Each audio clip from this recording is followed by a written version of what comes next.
Olá a todos. Vamos iniciar a nossa caminhada de hoje, em que vamos falar um pouquinho sobre aquilo que nós identificamos no livro de Mateus, no Evangelho de Mateus, como os mistérios do reino. E dentro do corpo do Evangelho de Mateus, este é o terceiro livro. Nós temos, no corpo, temos 5 livros. Esse é o terceiro. Jesus fala dos mistérios do reino. Foi isso que Jesus veio fazer. Ele veio instalar o reino de Deus na terra. E para isso ele precisava dizer o que era o mistério, o que era o reino de Deus. E apresenta o reino de Deus como um mistério. Mistério é aquilo que, na linguagem sagrada, aquilo que existe, mas que precisa ser revelado. Então, Jesus veio revelar qual é o mistério, qual é o reino de Deus, que é um grande mistério.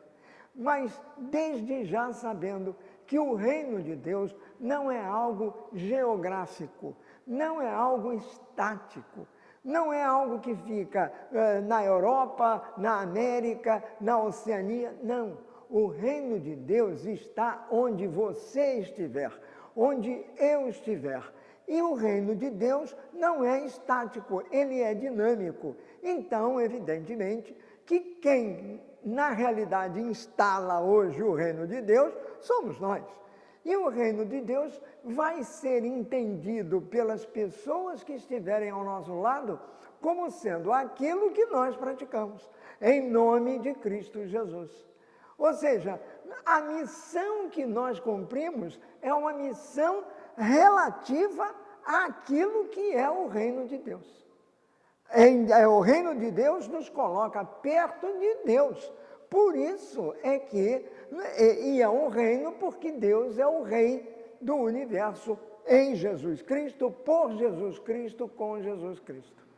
Então nós vamos ver hoje um pouquinho do que Jesus falava sobre o reino de Deus. Claro que não vamos ver tudo, mas apenas o início. Só que antes disso, vamos pedir ao Pai que nos ajude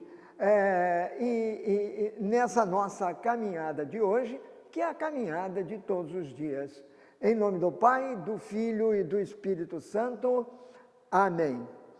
Pai nosso que estás nos céus, santificado seja o vosso nome. Venha a nós o vosso reino. Seja feita a vossa vontade, assim na terra como no céu. O pão nosso de cada dia nos dai hoje. Perdoai as nossas ofensas, assim como nós perdoamos os que nos têm ofendido. E não nos deixeis cair em tentação, mas livrai-nos de todo mal. Amém. Em nome do Pai, do Filho e do Espírito Santo. Que Nossa Senhora nos ajude nesta caminhada. Ela e São José, que são os nossos padroeiros paroquiais. Muito bem. Vamos contextualizar a nossa situação fazendo uma pequena rememoração do que nós já vimos. Houve um determinado dia, vamos colocar assim, naquele tempo, não é assim que começa o Evangelho? Naquele tempo, houve lá um determinado dia que Jesus chamou os seus discípulos. Os discípulos de Jesus não eram 12. Os discípulos de Jesus eram inúmeros, era uma multidão que o seguia. De todo esse pessoal que seguia Jesus, ele escolheu a dedo 12 indivíduos, 12 pessoas. E escolheu-as sabendo o que estava fazendo. Claro, quero esse, quero aquele, você. Lembra-se que ele escolhia assim, ele chamava as pessoas. Lembremos-nos do que aconteceu com Mateus. Mateus, que é o evangelista que estamos acompanhando, Mateus era um coletor de impostos. Ele estava sentado à sua mesa, como essa daqui, coletando os impostos. Jesus entrou na sala, da coletoria, vamos dizer assim, porque na realidade não era uma sala, mas ele entrou na sala da coletoria, olhou para Mateus e simplesmente fez assim: vem, segue-me. Mateus pôs-se de pé e foi atrás dele. Então, a vocação, quer dizer, o chamamento feito por Jesus, ele tem uma resposta positiva ou negativa. Jesus chamou aqueles que tinham toda a liberdade de dizer não. Por exemplo, os 4 primeiros são Simão e seu irmão André. O primeiro de todos, André, porque foi quem foi atrás de Jesus. André era discípulo de São João Batista, e quando João Batista diz, aquele ali é o Cordeiro de Deus, vão atrás dele. Estava o André e um outro, e um amigo dele. Aí o André foi atrás. O André era mais velho, então ele foi atrás de Jesus. E depois passa aquele dia com Jesus. Ao voltar para casa, ele conta para o irmão, que se chama Simão, ele conta para o irmão que ele tinha encontrado o Messias. Portanto, eles estavam à procura do Messias. E André disse a Simão, que também estava à procura, esperava a chegada do Messias, era uma expectativa do povo todo, mas o Messias, evidentemente, aquele Messias que estava na cabeça deles. Então, André achou, encontramos o Messias, e aí levou o irmão ao encontro de Jesus. Quando o irmão de André, chamado Simão, chegou diante de Jesus, Jesus disse para ele: tu és Simão, filho de Jonas. Ora, como é que ele poderia saber isso? Na cabeça dos seus discípulos, daqueles dois, que eram pescadores. Então, tu és Simão, filho de Jonas, mas a partir de agora, tu te chamarás Cefas. Cefas, que deu Pedro. Então, o que aconteceu? Aconteceu simplesmente que Jesus trocou o nome de Simão, mudou o nome de Simão. Ele não fará isso com mais nenhum dos outros discípulos, foi só com aquele, porque aquele, Cefas quer dizer, em hebraico quer dizer pedra, então, porque sobre aquela pedra, aquela rocha, Jesus iria construir a sua igreja. Por isso é que o nome Cefas foi traduzido para o grego como Petros, que deu Petrus em latim, que veio dar Pedro em português. Portanto, o nome próprio Pedro, não que ele tivesse sido chamado Pedro ao ser circuncidado, não, ele foi chamado de Cefas, ou Quefá, não é? Quefá. Então o negócio é que, mas Jesus troca ali o nome para dizer que a missão dele seria importantíssima na história que Jesus veio construir, ou seja, na história do reino que Jesus veio instalar. Ele seria um dos pilares, né? O pilar fundamental da igreja. A pedra angular é Cristo. É em cima dessa pedra que vai se erguer a rocha humana, que é Pedro, sobre a qual a igreja, que somos nós, foi construída. Hoje, a igreja não é o edifício aonde vamos para cultuar Deus, através da oração, através da louvação, em suma, na missa, nós cultuamos Deus na Eucaristia. Então, a celebração dominical é feita num templo. Isto chama-se igreja, mas a igreja verdadeira é aquela que somos nós. Somos nós que temos que levar o reino à frente. Essa é a nossa missão, como foi também a de Pedro. Enfim, depois de chamar aqueles dois. Os dois passaram a seguir Jesus. Logo depois seguiriam mesmo de vez. Logo a seguir, Jesus encontra outros dois, que estão pescadores também. O que eu quero dizer é o seguinte, veja, Jesus não foi à Universidade do Rio de Janeiro escolher as pessoas. Jesus não foi a Harvard, nos Estados Unidos, escolher as pessoas, nem a Cambridge, na Inglaterra, escolher as pessoas. Não, ele não foi, ele não fez isso, ele não tirou ninguém de nenhuma universidade. Olha bem, já citei aqui esses dois. Os outros dois, que eram amigos desses, porque também eram pescadores e trabalhavam com o pai. Os outros dois eram pescadores com o pai. O pai chamava-se Zebedeu. E os filhos chamavam-se Tiago e João. Tiago e João. Esse João era o mais jovem deles todos e veio a ser o autor do 4º evangelho, ou seja, São João Evangelista. Então, o que faz Jesus? Indo pela beira da praia, pela praia, quer dizer, pela beira do mar, ele vê dois irmãos trabalhando nas redes com o pai. Aí ele chega para os dois e diz assim, vocês dois aí, venham comigo.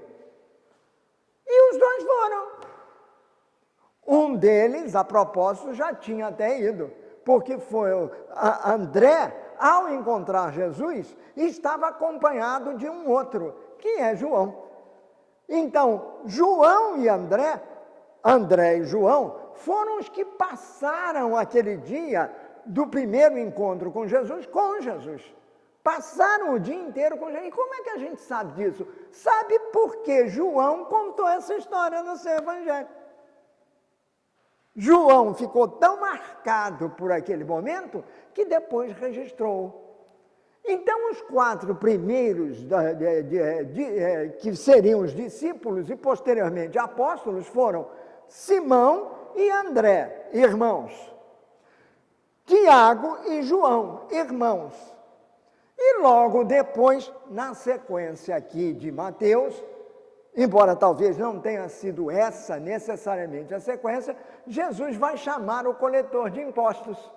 E o coletor de impostos é o próprio Mateus, o autor do Evangelho. Só que o nome dele não era Mateus, o nome dele era Levi, que ele transformou em Mateus. Porque Mateus significa, se não me engano, presente de Deus. Quer dizer, ele recebeu um presente, que foi o de se tornar apóstolo de Jesus. Mas ele se tornou apóstolo de Jesus porque ele quis. Porque ele seguiu Jesus. Ele recebeu o chamado e estava disponível, estava pronto e disponível. Então ele largou tudo para trás, deixou tudo, inclusive a fonte da sua riqueza, uma riqueza nem sempre legal, uma riqueza até corrupta, porque ele era um cobrador de impostos, ele cobrava o imposto, uma parte ia para o imperador e a outra para o bolso. Uma coisa que não mudou muito, pelo que a gente sabe. Então, o que aconteceu? O Mateus seguiu também. Então, foi assim que Jesus foi escolhendo os seus. Um outro de que nos lembramos era assim, Simão o Zelota. Simão Zelota era aquele membro de um partido, digamos assim, que buscava expulsar os romanos, que buscava a liberdade pela força, pelo uso da força, esperando o Messias que, segundo eles, porque eles tinham aprendido assim, seria, quer dizer, Deus enviaria o seu Messias, que é o enviado, Messias quer dizer isso, para libertar o povo, mas um Messias que viria com uma espada de fogo na mão, seria um guerreiro que iria acabar com aqueles que oprimiam o povo. Esse era o Messias que eles esperavam. Então, Simão Zelota, Jesus escolheu esse camarada. No meio daqueles que eram favoráveis a uma ação violenta contra a autoridade representada pelos romanos e por aqueles próprios hebreus que os oprimiam, aí a classe elite, a classe dirigente, os sacerdotes principalmente. Então daí foi escolhido um desses e mais um outro. O que falar de Judas Iscariotes? Judas Iscariotes foi escolhido por Jesus, mas se transformou em quê? Num traidor. Foi ele que traiu Jesus. Foi ele que vendeu Jesus por 30 moedas. Mas foi escolhido por Jesus. Então vejam, se formos analisar Jesus pelos nossos critérios atuais, vamos chegar à conclusão de que ele não escolheu bem, não sabe escolher. Mas não é nada disso. Ele tinha as razões dele. Isso quer nos mostrar que Jesus não faz acepção de pessoas. Nunca fez. Para ele, todo mundo é igual. E depende de cada um a seguir Jesus, como Jesus pede que façam. Depende de cada um ter o coração aberto para, ouvindo a mensagem de Jesus, pô-la em prática. Isto é a missão de cada um de nós que fomos batizados. Pôr em prática aquilo que Jesus ensinou.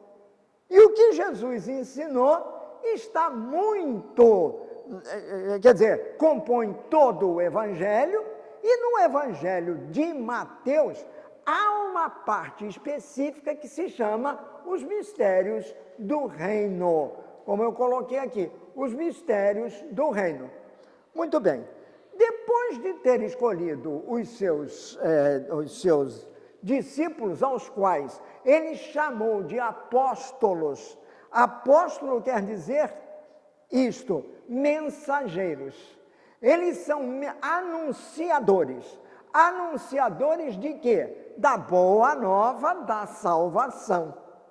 Jesus escolheu esses porque Jesus ia pelas cidades vizinhas, pelos vilarejos, pregando o reino de Deus, falando do reino de Deus. Ao contrário da maioria dos que nós conhecemos hoje, Jesus nunca falou dele mesmo, nunca se exaltou, nunca se promoveu. Jesus falava de Deus, falava do Pai e falava do reino que viria. Aquilo para o que ele foi mandado, ou seja, instalar o reino de Deus, fazer com que toda a humanidade se reconciliasse com Deus. Porque a partir daquele que nós chamamos o pecado original, a partir de Adão e Eva, vamos colocar assim, o que aconteceu? A humanidade virou as costas para Deus, mas Deus não virou as costas para o homem que ele criara à sua imagem e conforme a sua semelhança.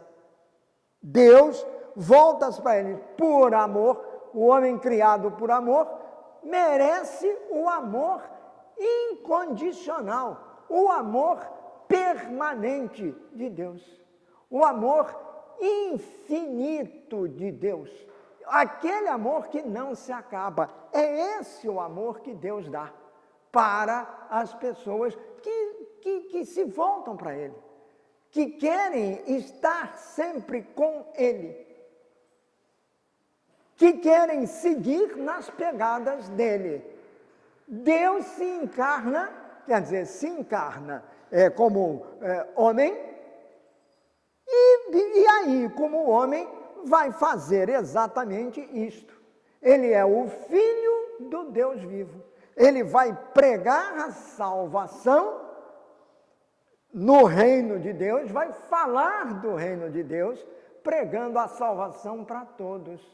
Todos que creem, todos que se abrem a Ele. E todos que... E o meio de chegar a isso, quer dizer, de aderir a Jesus, é o batismo. Por isso Jesus se deixou batizar por João Batista. Ele diviniza aquele batismo de purificação de João. A partir de Jesus, o batismo passa a ser o primeiro sacramento. Depois virão os outros, mas o batismo é o primeiro, porque é aquele que nos dá ingresso ao reino de Jesus. E nos transforma em agentes deste reino, em missionários do reino. Isso é que são os apóstolos. Aí depende de nós, se nós queremos ou não ser apóstolos. Deus nos dá essa liberdade. Nós vamos ser apóstolos se quisermos. Se não quisermos, também Deus não vai voltar as costas para nós. Ele estará sempre do nosso lado, porque, sobretudo e acima de tudo, Ele nos ama infinitamente. Ou como disseram vários santos da igreja, como Santo Afonso Maria de Ligório, o amor de Deus por nós é personificado, corporificado em Jesus, é um amor louco. Deus nos ama loucamente. Por Jesus, com Jesus e em Jesus.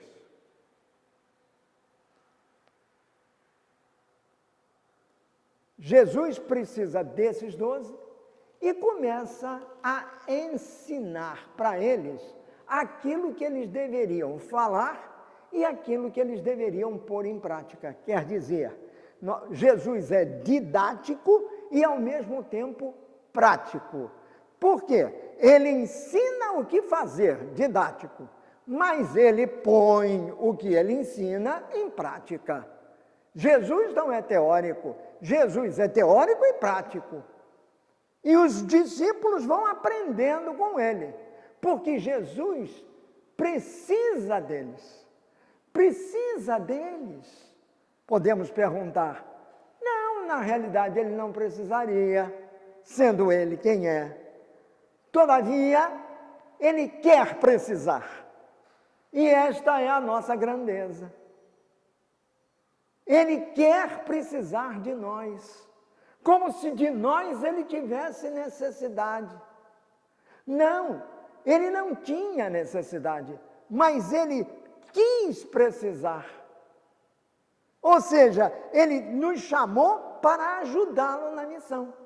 E por isso, esses 12 serão inseridos naqueles inúmeros outros que ele mandaria. Há uma passagem do Evangelho que diz claramente que Jesus mandou 70 discípulos à sua frente. Escolheu 70 e mandou. Alguns dizem, algumas versões falam em 72. Isso tem uma explicação que não cabe aqui agora. Mas veja bem, os 72 que saíram, Jesus disse o que eles teriam que fazer. E lhes deu poder para fazer. Porque o poder de cura é o poder de Deus. Pois Jesus passa àqueles homens fracos, aqueles homens limitados, aqueles homens que não tinham ciência nenhuma, eram as pessoas mais simples do mundo, salvo um ou outro, evidentemente, mas eram os mais simples de todos. Jesus foi buscar no meio do povo simples aqueles que seriam os seus mensageiros. Deu-lhes poder para curar, para expulsar demônios, para fazer aquilo que eles chamavam de milagre. E fazer antes de Jesus chegar ao lugar. Depois Jesus chegava ao lugar e confirmava tudo. Vejam a confiança que Jesus depositava naquelas pessoas simples, naquelas pessoas humildes, naquelas pessoas que se mostraram prontas e disponíveis a segui-lo, a fazer o que ele dizia para fazer. E assim foi que lá um dia, ele caminhando pela estrada, ele chegou num sábado, diz Mateus, que estava junto, já aí capítulo 12, logo no início, ele chegou num sábado, estava a caminho de uma daquelas cidades, de alguns daqueles vilarejos, ao redor do lago, ao redor do mar da Galileia, chama-se Mar da Galileia, o Lago de Genezaré, Mar de Tiberíades também tem essa denominação, é tudo a mesma coisa. É o grande lago onde se desenrolou 2/3 da vida pública de Jesus. Então, Jesus, depois de todas essas coisas, de acontecerem várias coisas, os apóstolos já saírem, etc., Jesus sempre com eles, num sábado, ele estava atravessando uma plantação de trigo, quer dizer, um trigal. Notem bem que eu estou trazendo isso propositalmente. Então, o que acontece? Ele está atravessando uma plantação de trigo. Então, as plantações de trigo, os trigais, eram coisa comum. Para construir o trigal, era preciso a terra, mas era preciso também o quê? Semear. Semear a terra. Lançar a semente. Olha aí, lançar a semente. Então, ele estava atravessando uma plantação de trigo. Os discípulos de Jesus estavam morrendo de fome. Jesus com os seus discípulos são pessoas humanas como nós. Então sentem fome, sentem sede, têm necessidade de dormir, de descansar. Esta é uma outra passagem extraordinária de Jesus. Ele está na barca, está dormindo. Jesus também dormia. Então, mas aqui eles estão atravessando esse campo de trigo. Quando acontece uma coisa importante, os discípulos estavam com muita fome e por isso começaram a colher as espigas e comer os grãos de trigo. Colheram as espigas e comeram os grãos de trigo. Muito bem. Quando alguns fariseus viram aquilo, disseram a Jesus, veja bem, os teus discípulos estão fazendo uma coisa que a nossa lei proíbe fazer aos sábados. Não podiam comer trigo, não podiam colher o trigo, não podiam fazer nada no sábado. Mateus inclui isto aqui, porque como nós já vimos em outra oportunidade, Mateus é o evangelista que sempre, ou que mais se refere ao Antigo Testamento. Porque ele está escrevendo originariamente para os hebreus, para aqueles de língua hebraica. Essa era a plateia de Mateus. Essa era a primeira comunidade, vamos dizer assim.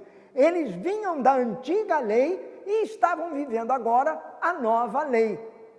Então Mateus, querendo provar que a nova lei é a concretização do que a antiga lei dizia, em outras palavras, o Antigo Testamento projeta o Novo Testamento, que é a partir de Jesus. Então, o Antigo Testamento converge todo para Jesus.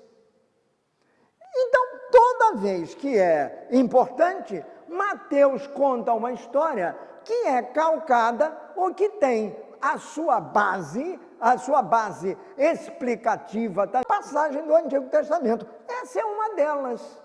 A lei, ele diz claramente, quer dizer, pela boca dos fariseus, que eram aqueles cumpridores rigorosos da lei. Não admitiam um desvio sequer da lei. Então, Mateus, ele simplesmente cita uma passagem do livro do Deuteronômio, capítulo 23, versículo 26. É lá que está escrito que não se pode colher nada, trigo seria uma coisa, não se pode colher nada no dia de sábado. Aliás, no sábado não se pode fazer coisa alguma. Então está aqui, mais uma explicação. Então, em relação àquele acontecimento real, aquilo que está acontecendo naquele momento, dali Mateus tira uma ligação com o passado, quer dizer, com o Antigo Testamento. Então, ele diz exatamente isso. Quando os fariseus reclamam, porque os discípulos reclamam com Jesus, porque os discípulos estão desobedecendo a lei, Jesus responde: ora, vocês não leram o que Davi fez quando ele e seus companheiros estavam com fome? A história de Davi é contada principalmente no primeiro livro de Samuel. Então, Jesus está, na realidade, justificando a atitude dos seus discípulos, trazendo para essa justificativa a figura maior dos judeus, que era o rei Davi. Então, o rei Davi também, quando os soldados dele tiveram fome, o que fez Davi? Ele disse assim: Davi e os seus companheiros comeram os pães oferecidos a Deus. Os pães eram oferecidos a Deus, as primícias, o primeiro pão era oferecido a Deus, embora isso fosse contrário à lei. A lei proibia isso. Pois somente os sacerdotes tinham direito de comer esses pães. Tanto o pão era oferecido a Deus, colocado no altar do templo, e somente os sacerdotes podiam comer desses pães oferecidos a Deus. Isso estava na lei. Isso estava na lei.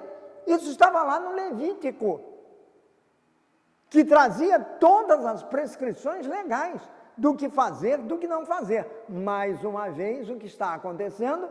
Mateus citando uma passagem do Antigo Testamento para justificar o que está acontecendo no Novo. Quer dizer, como se fosse uma projeção. Então aqui Jesus deixa, olha aqui, isso tudo é contra. Ou vocês não leram Moisés? Olha aí Jesus, citando Moisés. Não leram Moisés que nos sábados os sacerdotes quebram a lei no templo e não são culpados? A mesma coisa. Quer dizer, nos sábados, os sacerdotes não são culpados. Isso está no livro dos Números. Aos sacerdotes, tudo. Ao resto do povo, nada. Está lá na lei. E Jesus argumenta com aqueles que são rigoristas em relação ao cumprimento da lei, com a própria lei. Dizendo, olha, se todos os outros puderam comer, por que os que estão comigo também não podem comer? E vai dizer isto: eu afirmo a vocês que o que está aqui é mais importante do que o templo. O que está aqui é ele. Quem está aqui é mais importante que o templo. Se vocês soubessem o que as Escrituras Sagradas querem dizer quando afirmam, Oséias, aí ele vai citar o profeta Oséias, que aqueles camaradas que estavam reclamando de os discípulos comerem num sábado, comerem o trigo num sábado, colhendo e comendo, porque não podia, porque a lei deixava.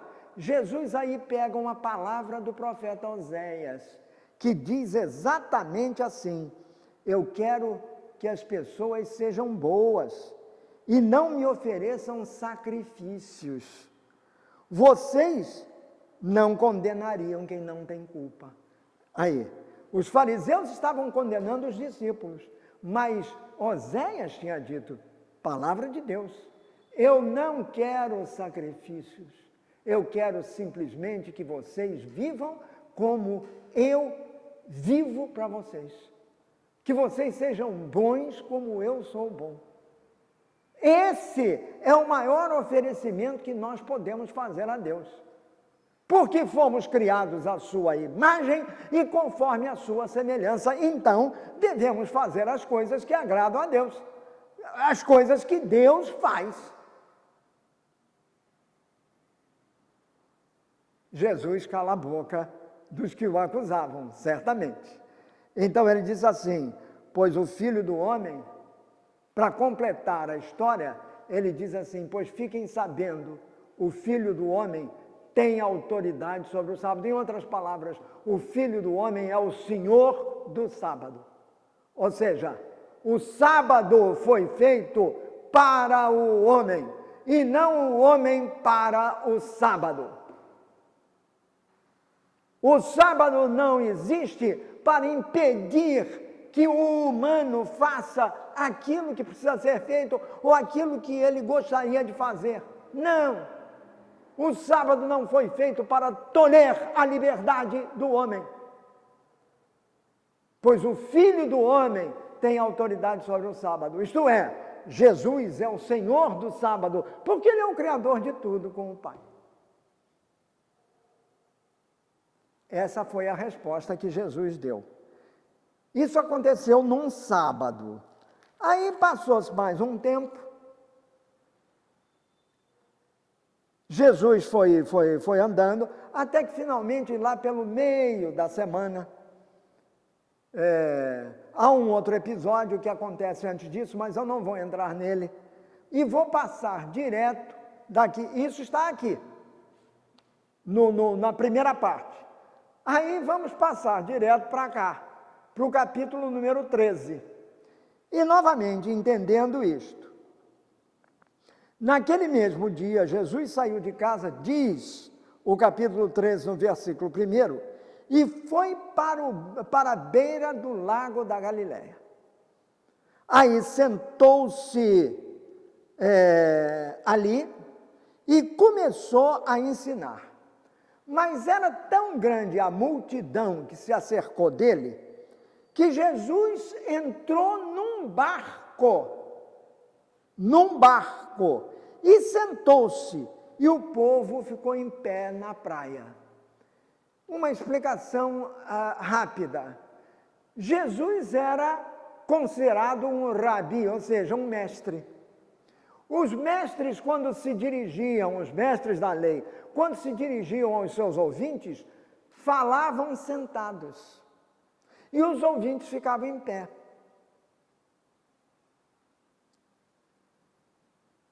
Jesus faz exatamente isso. Ele se senta e o povo ele se senta, entra num barco, senta-se no barco e o povo fica em pé ouvindo o que Jesus tinha a dizer. E ele começa a dizer o seguinte, escutem, certo homem saiu para semear. Ele é o semeador. Eu quis trazer esta parte daqui, por quê? Porque Jesus estava passando por um trigal. Quer dizer, o trigo já estava lá, as espigas já estavam maduras, tanto que os discípulos dele comeram os seus grãos. Muito bem. Então, essa visão e essa de um trigal, essa condição em que eles viviam, aquela do trigo, de semear o trigo, era muito conhecida dos discípulos, daquele povo. Por isso é que eu estou dizendo que Jesus era didático, por quê? Porque o povo que o ouvia era muito simples. Era um povo que entendia as coisas práticas do dia a dia. Então Jesus vai se aproveitar dessas coisas práticas do dia a dia para ensinar a sua doutrina e mostrar o que o seguidor dele devia fazer. Especialmente para aqueles 12, que ouvindo isso, posteriormente teriam que passar essa coisa também. Então Jesus começa dizendo isso. Jesus usou parábolas para ensinar muitas coisas. Parábolas são histórias, mas histórias não inventadas, histórias que têm por base as ações que as pessoas praticam no dia a dia, as situações que eles vivem no dia a dia, aquilo que ocorria na vida de cada um enquanto ela se desenvolvia. A maioria dos ouvintes de Jesus era uma maioria de gente do campo, gente que semeava a terra e depois colhia o que a semeadura dava. Isso é tão forte que Jesus, quando ensina os seus discípulos a rezar, num dos momentos, ele diz assim: pedi ao Senhor da messe, quer dizer, o Senhor da semeadura, da colheita, pedi ao Senhor da messe que envie operários para a messe. A messe é isso, é o campo semeado que está, evidentemente, que precisa ser semeado, o campo que precisa ser semeado, precisa de gente para fazer esse trabalho. Muito bem, então, isto é uma coisa que faz parte do dia a dia deles. Jesus se utiliza disso para poder dar um ensinamento. E que ensinamento ele dá? Ele diz que quando o semeador estava espalhando as sementes, algumas caíram à beira da estrada. Ou uma outra parte das sementes no meio das pedras. E pouca terra, havia muita pedra e pouca terra. As sementes brotaram logo porque a terra não era funda. Quando a terra é funda, a raiz vem lá de baixo. Então ela precisa ser tratada. Mas caindo a semente na terra vai brotar. Só que ela brota logo, mas está no meio das pedras. As outras caíram, outra parte das sementes caiu entre os espinhos. E foi abafada, as sementes foram abafadas por esses espinhos. Não puderam se desenvolver, acabaram morrendo. Mas quando o sol apareceu, queimou, não era fundo, outras sementes caíram no meio, e cresceram e sufocaram as plantas. Mas as sementes que caíram em terra boa. Então veja bem, Jesus mostra, vai conduzindo a mensagem por etapas. Primeiro a semente que cai na beira do caminho, os passarinhos vêm e comem. Depois a semente que cai entre as pedras, mas a terra não é funda. É claro que a semente dá, mas o sol abafa, o sol queima tudo. Mas aquela que cai entre os espinhos não consegue nem crescer, porque simplesmente foi esmagada, foi sufocada pelos espinhos. Mas há sempre uma esperança de a semente cair em terra boa. Aí, as que caíram em terra boa, produziram na base de 100, de 60 e 30 grãos por um. E Jesus terminou dizendo: se vocês têm ouvidos para ouvir, que ouçam. Mas os seus apóstolos não entenderam. E foram dizer a Jesus assim: por que o Senhor usa parábolas para falar com essas pessoas? Jesus estava falando para o povo, mas são aqueles mais íntimos dele que chegam e pedem. Aí Jesus vai explicar. Jesus diz: a vocês Deus mostra os segredos do reino dos céus, os mistérios do reino. Começa aqui. Ele mostra, mas a elas não. Isso pode parecer contundente, pode parecer uma discriminação, mas Jesus continua explicando. Pois quem tem, receberá mais, para que tenha mais ainda. Mas aquele que não tem, até o pouco que tem lhe será tirado. Palavras duras. Palavras incompreensíveis por aqueles que têm o coração fechado. Porque é disso que Jesus está falando. É por isso que eu uso parábolas. Porque as parábolas não revelam tudo, mas revelam o suficiente para as pessoas entenderem qual daquelas pessoas, ou qual de nós, porque isso vale para nós também, não entende essa história de o semeador sair lançando semente no campo na hora da semeadura. Todos nós entendemos isso. Então bastava dizer isso para que os discípulos, para que o povo, aquela multidão, entendesse o que Jesus queria falar. Agora, o sentido mais profundo do que caiu na beira da estrada, o passarinho veio, etc., Jesus vai explicar depois. Porque até os próprios apóstolos pediram explicações. E Jesus vai dizer que aqueles que a semente cai na beira da estrada, aí vem os passarinhos e comem, porque as pessoas passam direto e nem dão bola para aquilo que está ali, na beira da estrada. A outra caiu entre as pedras, mas tinha terra, então produziu. Eles ouviram o quê? A palavra. E deixaram que a palavra agisse neles. Mas como a terra era superficial, não tinha profundidade, não criaram raízes. São os que ouvem a palavra e não se deixam levar por ela. Não permitem. Eles aceitam a palavra, fazem qualquer coisa superficialmente e depois abandonam. Quando acontece alguma coisa, por exemplo, eu preciso ir lá assistir a um estudo bíblico, participar de um círculo bíblico, rezar o terço com a comunidade. Não posso porque tenho que ir ao mercado. Ele faz isso? Faz. Mas arruma sempre uma desculpa para não fazer. É a semente que cai entre as pedras.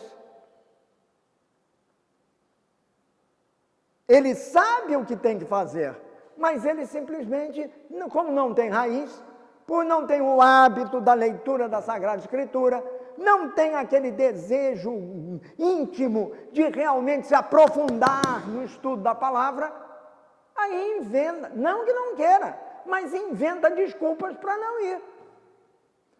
Porque é tarde, começa às 7 horas da noite, começa às 7:30 da noite. Porque está frio, porque está chovendo.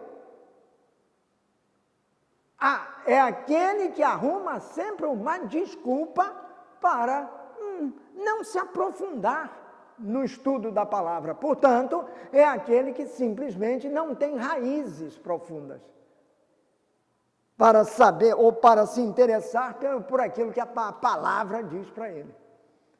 Mas a semente cai entre os espinhos. Esses são aqueles que, ao invés de se dedicarem à palavra, a ouvir até a palavra, não, eles são atraídos pelas seduções do mundo. Quer dizer, aquela ambição pelo poder, pelo ter, é mais forte do que o querer ser. A palavra nos ensina a sermos, a ser pessoas realmente dedicadas a fazer aquilo em prol dos nossos irmãos. Ou seja, se somos cristãos batizados, a seguir a palavra de Jesus, que é caminho, verdade e vida. Não recuso, por quê? Porque a luta diária pelas coisas materiais é mais importante do que passar um tempinho estudando a palavra, ouvindo a palavra ou agindo segundo a palavra. Essa é a semente que cai entre os espinhos, como Jesus ensinou. Mas há aquela que cai em terra boa. E aquela que cai em terra boa vai produzir 100 por 1, 60 por 1, 30 por 1. Não vai deixar de produzir nunca. Pode produzir muito, totalmente, como pode produzir um pouco menos, mas produz. São aqueles que têm disponibilidade, se disponibilizam, se prontificam a não apenas ouvir, mas escutar a palavra. Porque entendamos bem, a parábola que Jesus contou, quer dizer, uma história que ele quer dizer isso que nós acabamos de ver, mas ele diz isso com as coisas conhecidas pelos seus ouvintes, da maneira mais simples e didática possível. Mas para os seus apóstolos, ele explica o que é, porque caberá a eles levar essa palavra aos outros, como cabe a nós levar a palavra. Ela está aqui, ela se contém aqui. Em que categoria nós nos situamos? Quando na missa nós não damos a menor pelota à palavra que está sendo proclamada.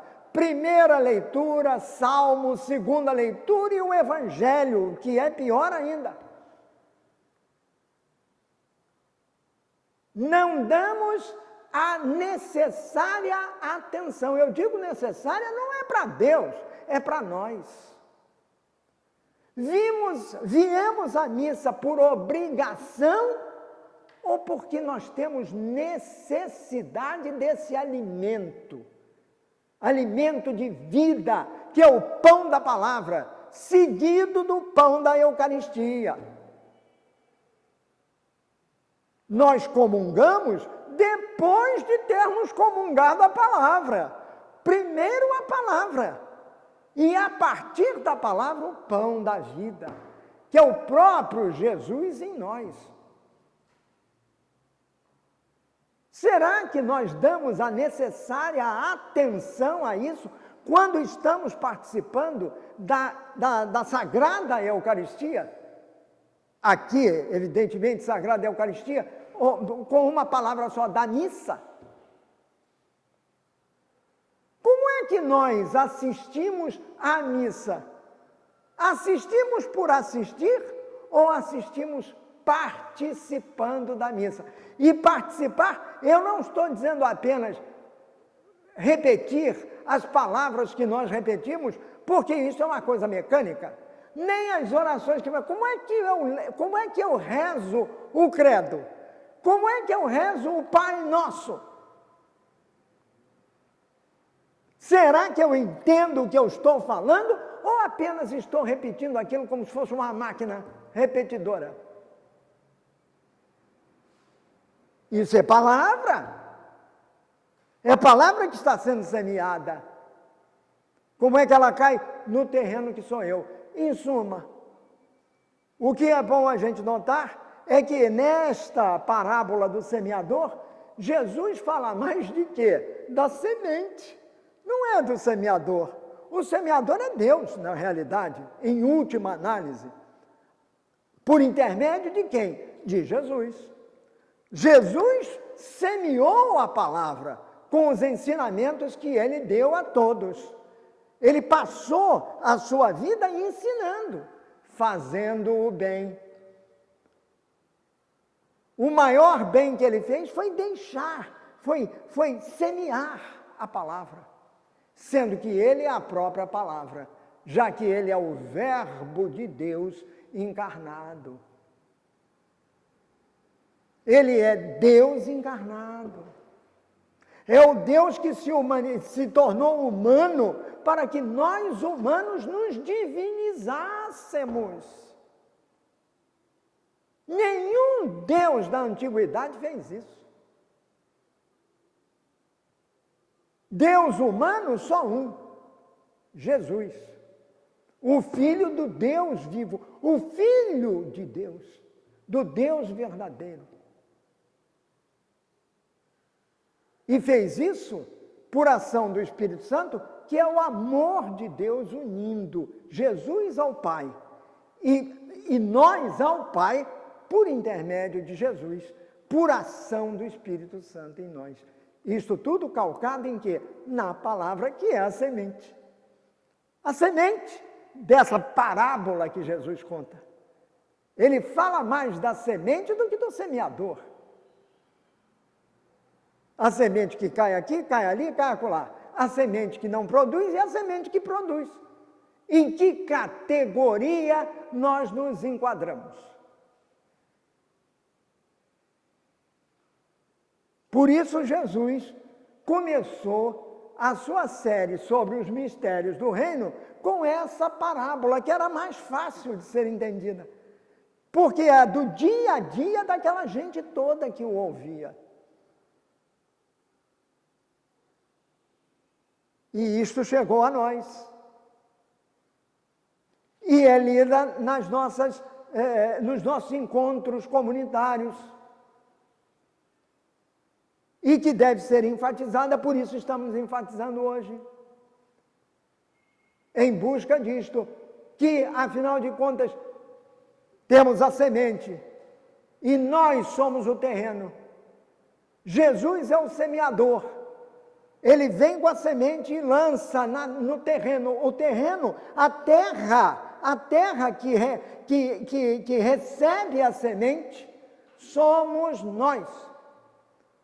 Somos nós, no nosso coração, na nossa mente. Em que categoria nós nos enquadramos? Somos um terreno cuja semente cai na beira da estrada, num terreno à beira da estrada, onde a semente cai? Ou somos aqueles que estamos no meio das pedras? Ou seja, queremos, mas não com aquela força. Ou nos deixamos levar pelas seduções do mundo, os espinhos. Ou somos a boa terra, onde a semente caindo vai produzir de qualquer maneira. Há aqueles que se entregam, que querem ser, como nós, que queremos ser assim, para produzirmos 100 por 1. Mas se não pudermos produzir, porque somos pessoas limitadas, Jesus garante, produzirá 60 por 1. E se ainda assim não tivermos muitas condições de fazê-lo, vamos, mas queremos ser alguém, queremos produzir, então vamos produzir 30. Jesus não diz, no terreno fértil, ele não diz que ele não produzirá, ele produzirá sempre. Se houver alguém com menos de 10, será de 20. Eu posso produzir 10, que eu produza 1%. 1%. Eu estarei produzindo.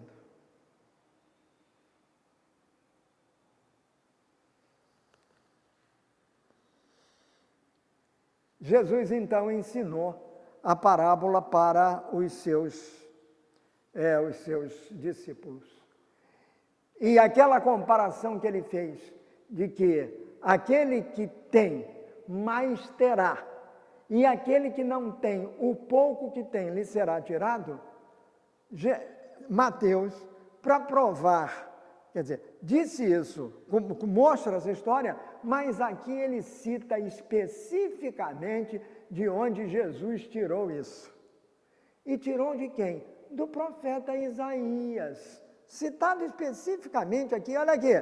E assim acontece com essas pessoas o que disse o profeta Isaías.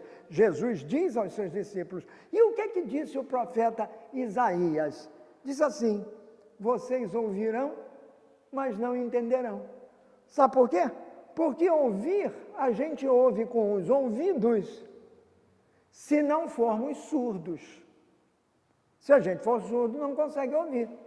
Se tiver algum problema auditivo, também vai ouvir pouco, mas vai ouvir alguma coisinha. Mas aqui, vocês ouvirão, mas não entenderão. Quer dizer, não somos perfeitos, todos ouvimos, é aqui, nas nossas missas, na leitura do Evangelho, nós ouvimos, mas não estamos prestando atenção. Não nos interessa o que é lido para nós, ou melhor, no Evangelho proclamado para nós. Estamos conversando com o vizinho quando não estamos com o celular ligado.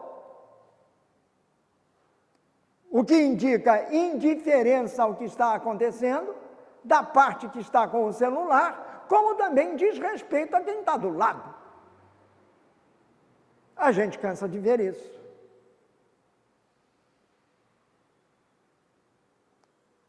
Não entenderão, ou seja, ouvirão, mas não entenderão, porque para entender é preciso acolher no coração. Então nós temos dois verbos, na realidade com esta frase de Isaías que Jesus repete. Nós temos o verbo ouvir, que é aquilo que entra pelo órgão da audição, e temos o verbo escutar, que na Bíblia significa ouvir no coração. Então, uma coisa é ouvir. Todos nós, a maioria de nós ouve porque não somos surdos, repito. Não temos problemas de audição. Mas não escutamos porque não abrimos os ouvidos do nosso coração. A gente ouve com os ouvidos externos, mas escuta com o ouvido interno. É a mesma coisa que o ver e enxergar. O cego não via, o cego de nascença não via Jesus, mas o enxergava. Por quê? Porque ele tinha o coração aberto para Jesus, aberto para Deus. Como é que nós somos? Está lá no profeta Isaías. Jesus diz isso aos seus discípulos para dizer a ele, olha lá atrás já se dizia isso, agora sou eu que estou dizendo a vocês. Quer dizer, o que Isaías disse vai ser concretizado em mim.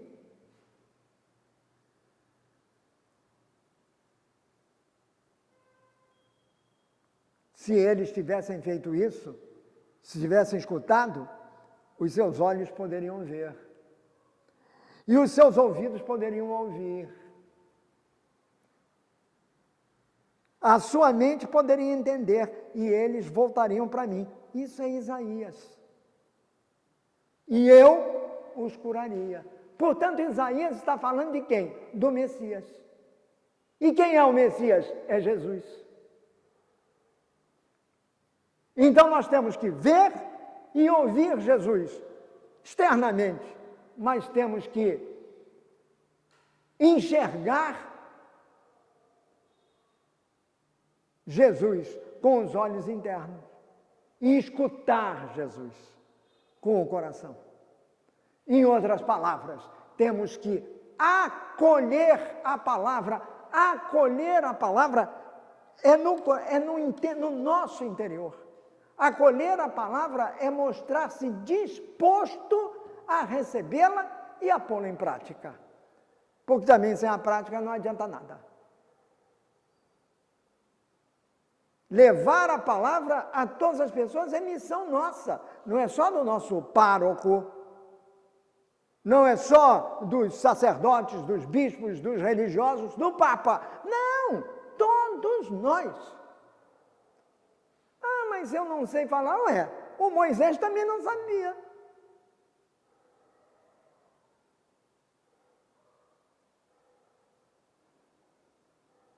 Deus nos escolheu a dedo. A dedo, olha, você. Não fez distinção nenhuma entre esses ou aqueles. Tanto pode ser um acadêmico, pode ser um doutor, um pós-doutor numa linguagem de hoje, como pode ser o mais simples de todos. Um vendedor de bananas. Foi escolhido, tem uma missão a cumprir, que parta para o cumprimento dela.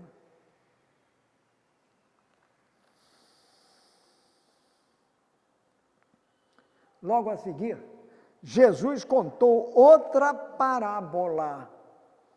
Ele disse ao povo, a primeira parábola do semeador, ele está falando do reino do céu, que é o reino de Deus, é um mistério do reino.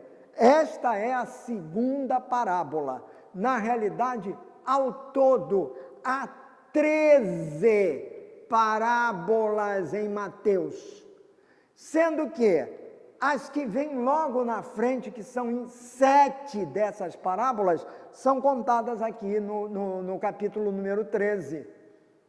São pequenas historinhas. As outras virão muito depois, mais adiante. Mas essas 7, Jesus foi quem contou para ensinar uma lição que tem sempre a ver com a proclamação da palavra, com levar a palavra ao coração das pessoas, para que elas se abram à ação da palavra nelas. Ouçam e escutem. E Jesus faz, portanto, que eles vejam o que Jesus fez, mas enxerguem no coração. Então, Jesus logo a seguir, como nós temos, evidentemente, ele está falando de semente, aí ele conta uma outra parábola, também muito conhecida. Quer dizer, o povo entendia perfeitamente bem o que Jesus estava falando. O reino dos céus é como um homem que semeou sementes boas nas suas terras. Olha aí novamente, a mesma imagem, não é, da semeadura. Novamente Jesus enfatiza a semente. Mas aqui ele já foi dizendo que o homem é bom. Antes ele não disse isso, é para qualquer um. Agora é um homem bom nas suas terras. Certa noite, quando todos estavam dormindo, veio um inimigo, semeou no meio do trigo uma erva ruim, chamada joio, e depois foi embora. Isso era muito comum no tempo de Jesus. Por isso Jesus contou essa história. Os seus ouvintes todos entenderam isso. O semeador semeava uma boa semente, porque ele era um homem bom, semeava o que era bom na sua terra. Mas à noite vinha um inimigo e semeava o joio, que é igualzinho ao trigo, só que não, é uma erva má. Então você tem o joio e o trigo, e é o nome da história, a parábola do joio e do trigo. Foi embora. Quando as plantas cresceram e se formaram as espigas, o joio apareceu, porque ele só aparece nessa hora. O joio é como aquele inimigo que se esconde. Ele fica sempre escondido à espreita. E na hora de dar o bote, ele dá. No meio do trigo aparece essa erva má. Igualzinho ao trigo, só que é o joio. Então nós temos uma coisa boa e uma coisa má. Assim como na vida, nós temos os bons e temos os maus. Ou melhor dizendo, esta dicotomia não vai acabar nunca. Assim como nós temos a luz e a sombra, nós temos o bem e o mal. O mal está sempre à espreita e vai atacar sempre. Não foi à toa que Jesus passou por uma tentação, 3 tentações no deserto, para mostrar que o mal sempre ataca o bem. Porque esta é, digamos, a missão do mal, destruir o bem.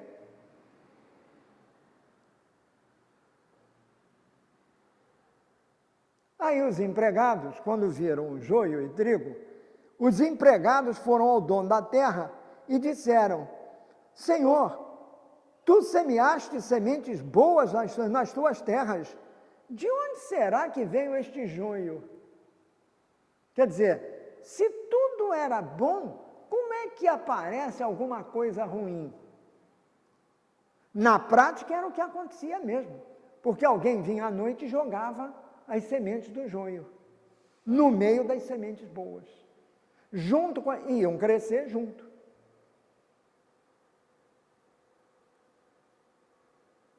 O Senhor quer, aí eles perguntaram, aí o dono da terra disse, foi algum inimigo que fez isso. Isso, como eu repito, era uma coisa comum, era uma coisa que todo mundo entendia, que sabia que acontecia. Foi algum inimigo que fez isso. E eles então perguntaram, tu queres que nós arranquemos o joio? Limpar o terreno, né? Arrancando o joio. O dono da terra disse, não. Porque quando vocês forem tirar o joio, poderão arrancar também o trigo, porque o joio cresce juntinho do trigo. Então, como é que você vai arrancar um sem arrancar o outro?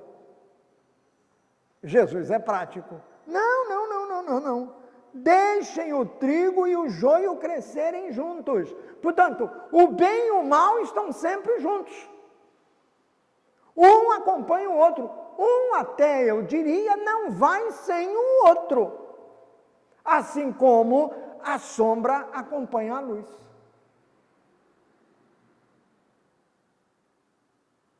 Deixa que eles cresçam até o tempo da colheita. Virá a colheita. Virá o dia do julgamento. Então eu direi aos trabalhadores que vão fazer a colheita: arranquem primeiro o joio e amarrem em feixes para ser queimado. Quando chegar a hora da colheita, é mais fácil distinguir o joio e o trigo. A gente sabe o que é o trigo e a gente sabe o que é o joio. Aí você vai lá e arranca o joio, porque você saberá distinguir um do outro. Agora não. Então, Jesus está dizendo que haverá uma colheita. A colheita é aquele final, não é? Quando Jesus virá como o julgador, não sei o que, etc. Mas nós podemos botar isso mais para perto da gente. Como é que nós estamos semeando o nosso terreno? Porque nós também somos semeadores. E semear o terreno significa como estamos vivendo o nosso cristianismo, como estamos vivendo a nossa fé, como estamos, que tipo de semente estamos lançando. Somos o terreno, mas também somos semeadores. Como terreno, recebemos a semente. Se nos dispusermos a receber, já sabemos, somos terra boa. Mas senão vamos cair naquelas outras categorias. Agora, como semeadores, que tipo de semente a gente semeia? A do trigo ou a do joio? Em outras palavras, como agimos na nossa vida? Praticando o bem ou incentivando o mal? Sendo bons ou sendo maus? Isto precisa ser bem pensado. E por isso que logo depois do Evangelho, num domingo, que foi sobre o semeador, que na realidade é a semente, Jesus entra com o Evangelho, ele entra com a história, com a parábola do joio e do trigo. E esta vai ser a parábola do próximo domingo. O evangelho de domingo que vem é este. Tem a ver com o primeiro, só muda o enfoque. Se no primeiro a terra somos nós, e o semeador é Jesus, porque a palavra de Jesus, a semente é a palavra, aqui o lavrador, quer dizer, o semeador somos nós. Que tipo de semente a gente está lançando na terra? A terra para nós é o mundo. O que é que nós estamos fazendo como batizados? Estamos levando a palavra de Deus aos nossos irmãos de acordo com o nosso estado, no nosso, onde moramos, no nosso local de trabalho, mas principalmente com a nossa família. Como estamos semeando esse grande terreno que é o mundo? Ele precisa de operários, não é? Aí se pede operários para a messe. Precisa de operários para a messe. Porque a messe é grande e os operários são poucos. Se os operários são poucos, veja, não precisa ser pouco. Se cada cristão batizado, se cada católico, porque nós pertencemos à Igreja Católica, se cada um de nós fizesse o seu trabalho. E não fazê-lo por obrigação, que também existe, mas fazê-lo até por uma necessidade interior, de sermos efetivamente missionários da palavra, missionários de Jesus.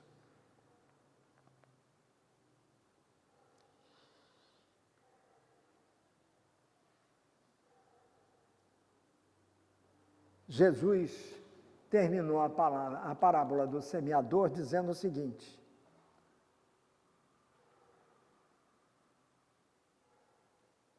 felizes são vocês, pois os seus olhos veem e os seus ouvidos ouvem. Eu afirmo a vocês, e isto é verdade, muitos profetas e muitas outras pessoas do povo de Deus gostariam de ter visto o que vocês estão vendo, mas não puderam. E gostariam de ouvir o que vocês estão ouvindo, mas não ouviram. Isto que Jesus disse aos seus discípulos, Ele está dizendo a nós, que somos os discípulos deles de hoje, e somos os apóstolos dele. A palavra de Deus é Jesus, é o ensinamento de Jesus, é a prática de Jesus.